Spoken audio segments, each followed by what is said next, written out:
Pertempuran di Ukraina memasuki babak baru. Untuk pertama kalinya sejak invasi penuh dimulai, pasukan Rusia dikabarkan berhasil menembus wilayah industri timur Dnipropetrovsk, sebuah kawasan vital yang selama ini dianggap benteng pertahanan Ukraina. Apa artinya bagi jalannya perang? Dan bagaimana dampak politik internasionalnya? Militer Ukraina mengakui adanya serangan besar Rusia ke Dnipropetrovsk.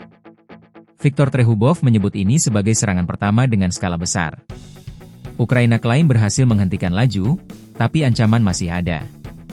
Deep State menilai Rusia sudah menguasai dua desa, Zaporizhzhia, Novorossiysk. Militer Ukraina membantah, menyebut pertempuran masih berlangsung. Informasi di lapangan masih simpang siur. Namun, jelas bahwa Rusia berusaha menciptakan pijakan baru di jantung industri Ukraina. Sebelum perang, wilayah ini berpenduduk lebih dari 3 juta orang. Dikenal sebagai pusat industri berat terbesar kedua Ukraina setelah Donbas. Kota Dnipro jadi pusat logistik, produksi baja, dan jalur vital suplai militer. Jika Rusia menguasai Dnipropetrovsk, Ukraina kehilangan salah satu tulang punggung industrinya. Bagi Moskow, menguasai Dnipropetrovsk bukan sekadar keuntungan militer, melainkan pukulan besar terhadap ekonomi dan daya tahan Ukraina. Rusia bergerak lambat, banyak korban, tapi tetap mencatat kemajuan. Di Donetsk, infanteri Rusia sempat menembus 10 km sebelum serangan terhenti.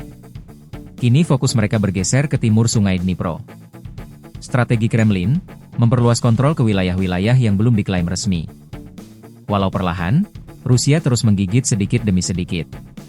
Perang ini menjadi perang gesekan yang melelahkan Ukraina.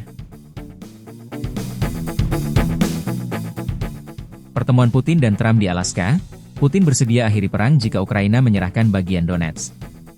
Namun, banyak pihak di Kiev curiga, ini hanya taktik Putin untuk melanjutkan agresi. Kolonel Pavlo Palisa memperingatkan, target Kremlin sebenarnya adalah seluruh wilayah timur Sungai Dnipro. Kaja Kallas, Uni Eropa, menyerahkan wilayah ke Rusia adalah jebakan. Diplomasi seolah buntu. Di satu sisi ada tawaran damai, di sisi lain ada ketidakpercayaan mendalam terhadap niat Rusia. Amerika Serikat di bawah Trump mendorong agar Eropa memimpin keamanan Ukraina. Uni Eropa terbelah, sebagian ingin kompromi, sebagian menolak keras. Rusia menunggu momentum, memanfaatkan kebingungan Barat.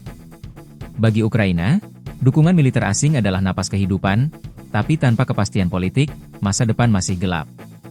Pertempuran di medan perang hanya setengah cerita. Pertempuran diplomasi internasional tak kalah sengit.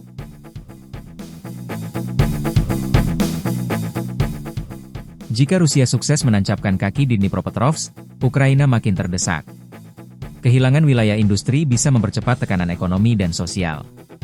Di sisi lain, NATO dan UE akan menghadapi dilema, ikut campur lebih jauh, atau membiarkan Rusia memperluas pengaruhnya. Potensi konflik besar antara Rusia dan NATO tetap menghantui. Dnipro bisa menjadi titik balik. Apakah Ukraina mampu bertahan, atau justru terpaksa mengorbankan wilayah demi mengakhiri perang? Perang Rusia-Ukraina semakin memasuki fase berbahaya. Dari Donetsk hingga Dnipropetrovsk, garis depan terus bergeser. Namun, bukan hanya Ukraina yang dipertaruhkan, melainkan juga stabilitas Eropa, bahkan dunia. Apakah diplomasi mampu menghentikan langkah Rusia, atau kita justru mendekati perang yang lebih luas?